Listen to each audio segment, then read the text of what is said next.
So, kumusta mga guys? Welcome back sa ating YouTube channel, Philippine Noises. So, ngayong araw na update naman tayo about politika ng ating bansa. So, ang video ito is mula naman kay Kaalam PH. So, meron ito mabagot na naku po, may natuklas ang kakaiba sa bangkay ni Yusek Cabral at nakitang link sa kanya. So, actually ngayon, kakapanood ko lang ng balita. May nakita kung ano doon.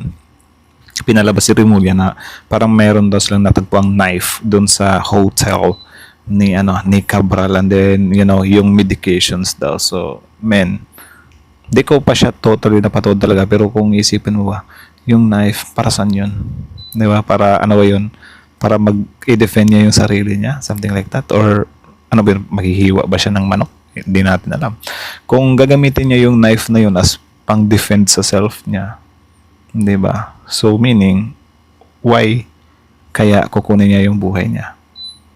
Lang, yun lang yung tanong sa isipan ko. So, yun lang naman. So, Kaalam PH. So, yeah. Pilipino, like, comment, share, subscribe. Start. Nakaraang araw, naging sentro ng usapan ang pagkamatay ni dating DPWH Undersecretary Catalina Cabral, lalo na dahil nangyari ito habang mainit ang issue tungkol sa flood control anomaly. Isang pangalan na ilang beses nang nabanggit sa mga investigasyon at isang personalidad na sinasabing may mahalagang papel sa mga teknikal na desisyon ng ahensya. Kaya nang lumabas ang balita na natagpuan ang kanyang bangkay sa ilalim ng isang bangin sa tuba, Benguet, natural lang na mabigla ang marami at magsimulang magtanong. Tama. Hindi lang dahil sa biglaan ng pangyayari, kundi dahil may mga detalye na tila hindi agad nagtutugma. At habang mas lumalabas ang Kaya impormasyon... nga, parang ang pangit din naman, di ba, na parang questionin pa tayo na lumilipad daw yung isip natin. Di ba? Sa pag-aanalisa about dito sa nangyari kay Cabral, na parang kakapanood daw natin ng movie, Korean crime drama, like, what the heck, man? Diba? May nabalitaan kami nung mga nakaraan na meron tayong nag-fake death, tapos ngayon questionin nyo kapag lilipad yung utak namin sa usaping ganyan. Diba? Wala namang ganyan. Respect our minds. Ganun. Mas lalong lumilinaw na may mga kakaibang bagay na kailangang pag-usapan. Minds? Ano nga ba ang totoong nangyari sa huling mga oras ni Yusek Cabral? Pero bago po ang lahat, baka pwedeng palike ang video na ito. At mangyaring mag-comment sa baba kung taga saang lugar ka para malaman namin saan umaabot ang ating mga video, dahil napakalaking bagay na ito sa aming content creators. Maraming salamat po. So, I am from the Mars. Ayon sa opisyal na ulat, kinumpirma ng mga autoridad na ang bangkay na natagpuan sa ilalim ng halos 30 metrong bangin ay si Yusek Cabral. Dumaan ito sa DNA testing, fingerprint matching, at kinilala rin mismo ng kanyang pamilya.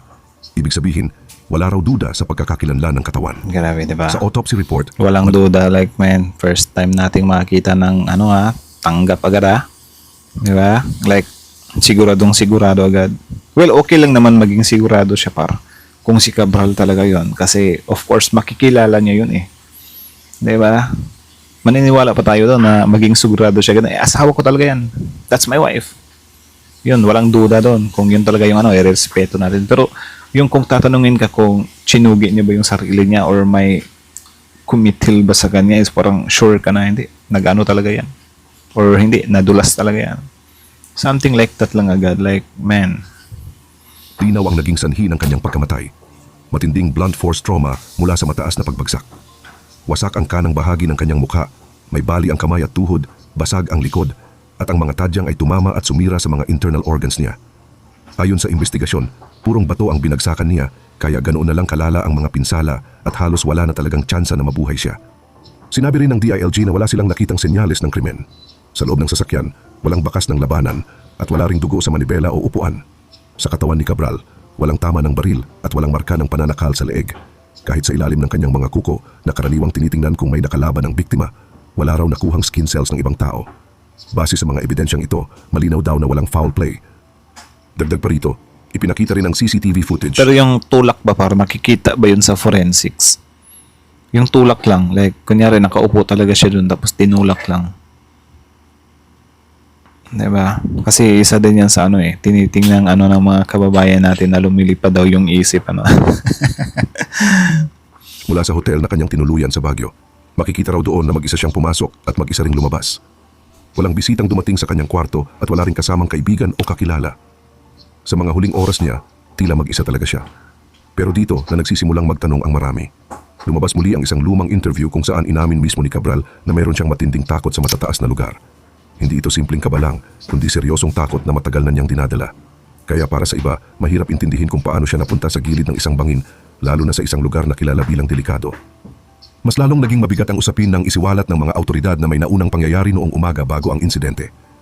Huminto na raw ang sasakyan sa parehong bahagi ng Cannon Road kung saan bumaba si Cabral at tumayo malapit sa bangin. Nakita ito ng isang pulis at sinabihan silang bawal tumigil doon dahil delikado ang lugar. Dahil dito, bumalik sila sa sasakyan at umakyat muli sa hotel. Para sa mga investigador, indikasyon daw ito na may iniisip na siyang gawin at naghahanap lang ng tamang oras. Samantala, bumasag na rin ang katahimikan ng driver ni Cabral. Ayon sa kanya, ibinaba niya si Yusek sa lugar at umalis sandali para magpagasolina. Pagbalik niya, wala na si Cabral. Walang ibang tao sa paligid at walang... Grabe, no? Sobrang hirap talaga. Tapos gabi pala, par. Iniwan niya doon ng gabi. Tapos nagpagasolina siya. Parang ang ano talaga, no? Lilipad na naman talaga yung isip natin, par. Kaso lang pagagalitan tayo ng ano eh. Nawag daw tayong ano. nakakita sa mismong pangyayari. Dahil dito, nagsimulang lumutang ang iba't ibang teorya, kabilang na ang mga haka-haka tungkol sa posibleng pagtatago o pagtakas sa pananagutan. Matapos lumabas ang mga unang detalye, hindi pa rin natapos ang usapan dahil may isa pang issue na mas lalong nagpainit sa publiko. Ito ay ang paraan kung paano unang hinawakan ng mga pulis ang lugar kung saan natagpuan ang bangkay. Ayon mismo sa mga opisyal, noong una ay hindi agad itinuring na crime scene ang lugar. Para sa marami, ito ay nakakagulat. Hindi ito ordinaryong kaso lang dahil ang nasangkot ay isang mataas na opisyal na inuugnay sa isang napakalaking iskandalo sa bansa. Kaya ang tanong ng ilan, bakit parang minadali at tila tinrato lang ito na parang karaniwang insidente? Kaya nga eh, parang ang pangit naman 'di ba na parang questionin mo yung taong bayan na kesyo ganyan, ba't lumilipad na naman ang isip nyo? 'Di ba? Ba't kung ano-ano yung pinag-iisip nyo, like parang ano, kakapanood nyo yan ng mga drama sa pelikula. 'Di ba? Pero kung tutuusin mo, para si Cabral kasi, ibang tao siya, hindi naman siya ordinary tao lang na bibigyan agad ng opinion ng tao. 'Di ba? Yung kay Cabral kasi, yung issue niya about sa flood control. Yung flood control na yan, apektado ang taong bayan kasi every time nababaha, nasisila yung mga flood control na yan at maraming nachuchuging mga kababayan nating Pilipino. Diba? So meaning, may karapatan yung mga kababayan nating Pilipino na makialam sa nangyari kay Cabral. Knowing na meron na ngang cases dito sa atin na meron nag-fake death para maiwasan yung pananagutan. Diba? So, hindi mo talaga mapipigilan yung taong bayan sa mga part na yan. Especially kung pagbabasihan lang natin yung driver na kesyo ganyan, iniwan niya. Diba? Like, wala talaga. Lilipad talaga yung isip mo. Marami ka talagang iisipin, diba, na mga possibilities. Which is nga, hindi mo masisisi yung taong bayan sa part na yan. Umamin ang pamunuan na may naging lapses sa simula ng investigasyon. May mga pulis na agad nagbalik ng mga personal na gamit ni Cabral sa kanyang pamilya, kabilang na ang cellphone. Para sa mga eksperto, sensitibo ang ganitong bagay diba? Dahil ang mga digital na gamit ay posibleng may mahahalagang impormasyon. Aminado pa kayo na nagkamali kayo. So, syempre, babatikusin kayo ng taong bayan dyan. Bakit nyo isinauli? Knowing na yung tao na yan, involved yan sa malaking kalukuhan na nangyayari sa bansa. Diba? Which is yun nga, yung mga cellphone yan or whatsoever, mga gamit yan, pwedeng ano yun eh, pwedeng burahin nila, something like that, kung ano makikita nila doon. Which is maling-mali. And aminado kayo sa part na yun. Aray ko. Diba? Naks naman. Dahil sa galit at pagkabahala, inirekomenda ang pag-relieve sa ilang opisyal sa lugar. Aray. Ayon sa pahayag, dapat ay mas maingat at mas maaga ang pag-preserve ng ebidensya, lalo na kung kontrobersyal ang kaso. Isa rin sa mga matagal na naging issue ay ang autopsy. Noong una, ayaw umano ng pamilya na isagawa ito dahil sa pagdadalamhati. Ngunit dahil sa uri ng pagkamatay at sa interes ng publiko, ipinatupad pa rin ang autopsy bilang bahagi ng normal na proseso. Tsaka yun nga, or ewan ko lang kung kailangan talaga ng approval ng family, pero nung i-research ko naman siya sa ChatGPT, sinabi naman doon na kapag ka-involve yung tao na yan, di ba, sa malawakang corruption ng bansa, parang no choice daw sila, kundi i-autopsy yung labi niyan. Diba? Knowing na what if meron ng tsumugi sa kanya. At least naman lang din kung makita natin, if ever lang meron tsumugi sa taong yan, syempre meron na naman tayong hahanapin, magkakaroon na naman tayo ng lead if ever mahuli natin yung taong yun. Diba? So, ano ba? Part of the procedure ba siya? Something like that. Mga autoridad na sa mga kahina-hinalang pagkamatay, may kapangyarihan ang pulisya at lokal na opisyal na ipag-utos ito. Layunin daw nito na matiyak na walang itinatago at malinaw ang resulta. Habang inaayos ang mga kakulangan sa investigasyon, Isang tao ang unti-unting napunta sa sentro ng pansin. Ito ay ang driver ni Yusek Cabral. Siya ang huling taong nakasama at huling nakakita sa kanya na buhay. Dahil dito, itinuring siyang person of interest. Hindi dahil siya ay agad pinaghihinalaan, kundi dahil mahalaga ang bawat detalye na hawak niya. Sinuri rin ang kanyang cellphone at iba pang gamit upang matiyak na walang nawawalang bahagi sa kwento. Sa isang eksklusibong panayam, ikinuwento ng driver ang kanilang biyahe papuntang Baguio. Ayon sa kanya, layunin lang daw ng kanyang amo na magpahinga at magbawas ng stress. Wala raw mabigat na usapan sa biyahe at normal lang ang takbo ng kanilang araw. Kinumpirma rin niya Actually, mas nakakatakot pa nga yung tahimik na lang. 'Di ba? Yun yung yung mga suicidal naman tahimik naman na yun 'Di ba? Yun, parang magkikwento sila na parang gusto ko nang kunin yung buhay ko nung. Hindi pipigilan mo ngayon 'yan. 'Di ba? So, kumaga, parang mas kabahan ka na sa taong tahimik lang or hindi nagsasabi kung ano talaga yung nararamdaman in the midst of grabe yung pressure, grabe yung stress na natatanggap niya. Pwede din yun. Pwede din yun. noong umaga, pinagbawalan na silang huminto sa Cannon Road dahil delikado ang lugar. Ngunit sa kabila nito, si Yusek Cabral mismo ang nagdesisyon na bumalik doon bandang hapon. Pagdating nila sa lugar, nagpaiwan daw si Cabral. Nakita ng driver na nakaupo lamang ito sa isang bato sa gilid ng kalsada. Ang bilin sa kanya ay simple lang, bumalik na lang siya matapos magpagasolina. Walang senyales ng pagtatalo o kakaibang emosyon. Ayon sa driver, kalmado ang kanyang amo at wala siyang napansing kakaiba sa kilos nito. Matapos ang halos 1 oras, bumalik ang driver sa lugar. Doon niya napansin na wala na si Cabral sa kinauupo. 'Di ba? Tsaka knowing na talaga may syempre maraming magtatangka na sa buhay niyan tapos iiwan mo pa. 'Di ba supposed to be ikaw yung niya, driver, parang nagiging bodyguard ka na niya rin 'Di ba? So dapat sinagad na like, ma'am, di talaga pwede, ma'am, mahirap talaga 'yan Dito talaga ako, ma'am, kahit anong mangyari, ma'am. Magalit ka man sa akin, ma'am. Dito lang talaga ako. 'Di ba? 'Di ba? Nito, sinubukan niyang silipin ang bangin ngunit hindi niya makita ang ilalim dahil sa lalim. Nagtanong siya sa paligid ngunit walang nakakita. Sa pag-aakalang nauna nang bumalik sa hotel ang kanyang amo, umakyat siya sa Baguio. Ngunit nang wala rin ito roon, doon na siya kinabahan. Bumalik siya sa Cannon Road at humingi ng tulong sa mga pulis. Dahil gabi na at madilim, saka lamang nagsimula ang masinsinang paghahanap. Sa huli, doon na natagpuan ang bangkay sa ilalim ng bangin. Nang tanungin kung may napansin siyang senyalis ng problema, sinabi ng driver na wala raw. Ang usapan lang nila ay tungkol sa kakainan nila. Habang nagpapatuloy ang investigasyon, mas naging mabigat pa ang emosyonal na bahagi ng kwento nang muling magsalita ang driver ni Yusek Cabral. Sa isang bahagi ng panayam, inamin niya na kung alam lang daw niya ang mangyayari, hindi na sana sila tumigil sa lugar na iyon. Ramdam sa kanyang boses ang pagsisisi. At nang tanungin siya tungkol sa sandaling nakita niya ang body bag, Well, sabi niya kung alam niya lang din. 'Di ba, pumunta na kayo nung pa lang, maliwanag pa lang diyan. Tapos bigla siyang magdidemand na babalik ulit doon. 'Di ba? I think sign na 'yun Na, hindi pwede to Parang delicates to 'Di ba? Tapos magpapaiwan. hindi na niya napigilan ang umiyak. Ikinuwento niya kung gaano raw kabait si Cabral sa kanya at kung paano siya tinulungan at pinangakuan ng tulong sa mahabang panahon. Para sa driver, hindi raw niya inaasahan na doon magtatapos ang lahat. Sa kabila ng emosyon, nananatiling maingat ang mga autoridad. Ayon kay Secretary Remulla, ang driver ay itinuturing pa rin bilang person of interest. Hindi ito agad nangangahulugan ng kasalanan, kundi bahagi ng normal na proseso. Ipinaliwanag din na ang isang driver ng high-profile na opisyal ay karaniwang sanay magtago ng impormasyon. Dahil dito, kinuha ng mga autoridad ang cellphone ng driver para sa masusing pagsusuri. May isang detalye roon na agad napansin. Isang selfie kung saan makikitang nasa likuran ang kanyang amo. Para sa kalihim, hindi raw ito pangkaraniwan at natural na nagdulot ito ng mga tanong. Habang may mga tumatanggap sa paliwanag na maaring dahil sa matinding pressure ang nangyari, may isang lumang detalye mula sa nakaraan ang muling bumalik at umalog sa ganitong kwento.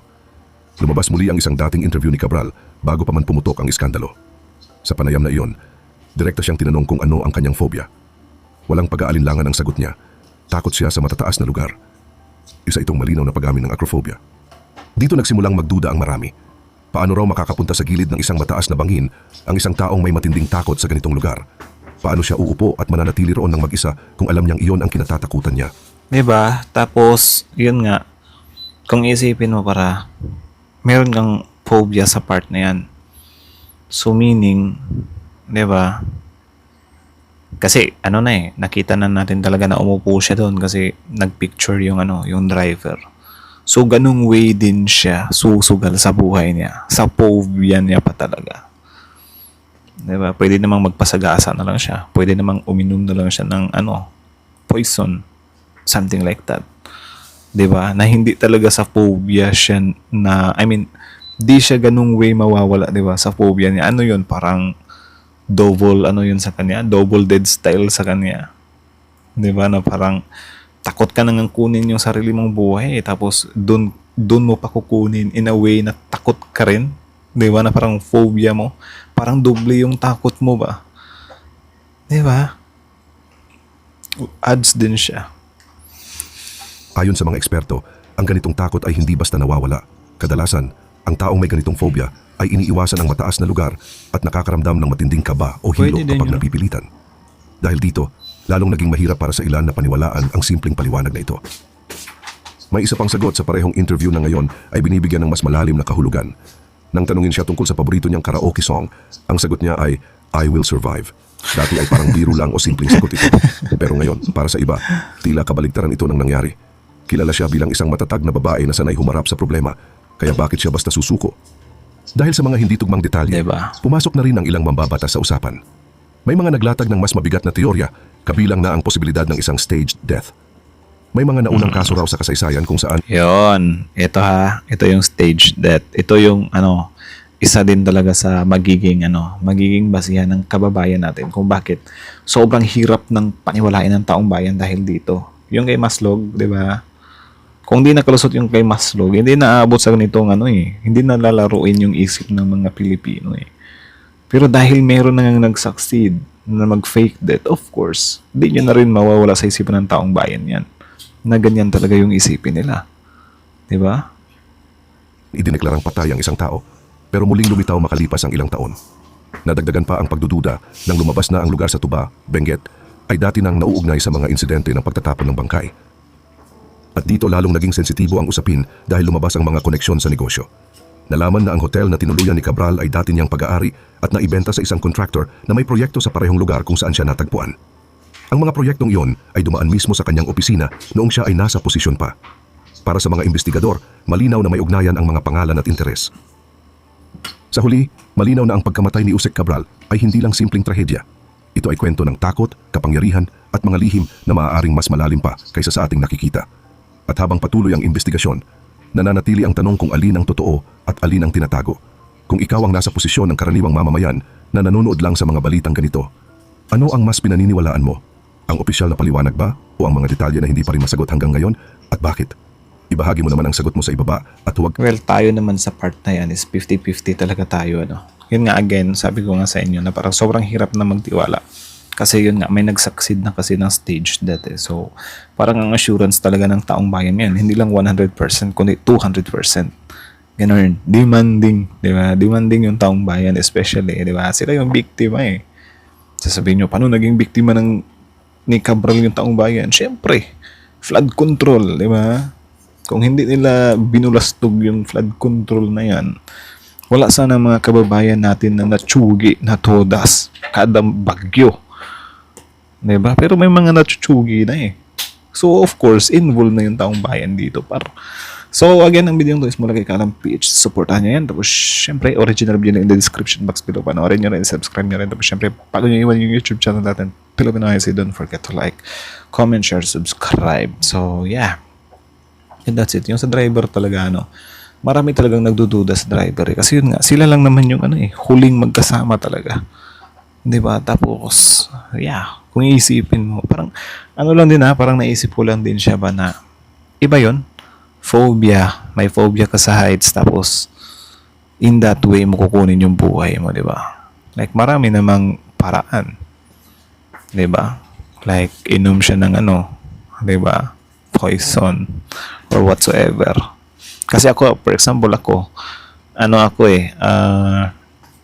katakot ako sa injection. So, meaning, kapag kukunin ko yung buhay ko, lalagyan ko ng lason, tapos i-inject ko. Parang ang hirap naman nun, di ba? Tatalo na lang siguro ako dun sa Benguet, di ba? With Everman. Kasi, yun eh, yung decision naman kasi ng Pardo, hindi ko inaano yung iba na kinukuha nila yung sarili ng buhay. Pero sobrang hirap niyan. Para hindi yan parang first time lang encounter ng problem nila, kunin agad nila yung buhay nila. Hindi naman ganyan yan eh. 'Di ba? Sobrang grabing desisyon pang inaano yan kasi syempre nakakatakot yan. Sobrang hirap gawin yan. Kunin mo yung sarili mong buhay. Tapos itong kay Cabral, afraid of heights. Tapos in that way niya rin kukunin yung buhay niya, 'di ba? Siguro kung nalampasan niya yan, ganun talaga yung ginawa niya. Grabe na yun. 'Di ba? Pero parang ano na yun, parang hindi na siya 100%, kumbaga, naiisipin ng taong bayan na yun talaga yung way ng pagkatsugi niya. Diba? Ano lang naman yun, thoughts lang din naman yun. So, about sa driver, yeah, may selfie siya. Tapos, yun, ewan ko. Ang gulo-gulo din kasi talaga par. Tapos yun nga, may nakita tayo na balita na meron nga daw knife na nakita doon sa hotel ni Cabral. So, para saan yun? Diba? Kung sasabihin nila, huwag gagamitin sa kitchen, dapat meron ding doon. Yung, anong tawag ng board na doon ka mag-chop ng mga gulay. Diba? Dapat meron ganyan. Hindi natin alam kung para saan yung knife na yun. For self-defense ba yun? Or for ano lang talaga? Yun yung gagamitin niya. Hindi natin alam din. Diba? So maraming pwedeng mangyari. Kaya syempre yung taong bayan gusto talaga nilang malaman talaga. Actually yung pinaka-request na lang siguro nila para maniwala sila is yun, parati naman natin nakikita yan sa comment section is yung talaga, yung public viewing daw. Diba? Gusto nila makita na si Cabral talaga yun. Pero ewan ko kung naano pa ba yung mukha nun. Kasi sobrang sobrang taas ng binagsak eh. Diba? So, baka ipakremate nila yan or ano ba? Diba? Doon naman sa family na parang pinagdududahan din na parang sobrang dali lang, diba? Kung tanggapin na kesyo ganyan. Oh, yun talaga yun. Tumalon talaga yun. So, parang nakikita din yan ng mga kababayan natin na nakakapanduda. But anyways, ano pa lang naman tayo dito? Duda-duda pa lang tayo dito. Ewan ko kung in what way mawala yung duda nyo. Yun ba yung pinaka-last nyo na lang talaga na maniniwala kayo? Yung public viewing, nakikita nyo yung mukha ni Cabral na si Cabral talaga yon. For me naman, kahit na nandyan si Cabral, gusto ko rin talagang malaman kung ano talaga yung nangyari sa kanya. Na tumalon ba talaga siya? Tinulak ba siya? Or na-aksidente ba siya? Something like that. So, tatlo yung possibilities, di ba? So, ang tanong, paano natin malalaman talaga 100%? Diba? Na yun talaga yung nangyari. So anyways, that's it. So again, Kalam PH, Filipinoisy. Like, comment, share, subscribe. Filipinoisy. Zip.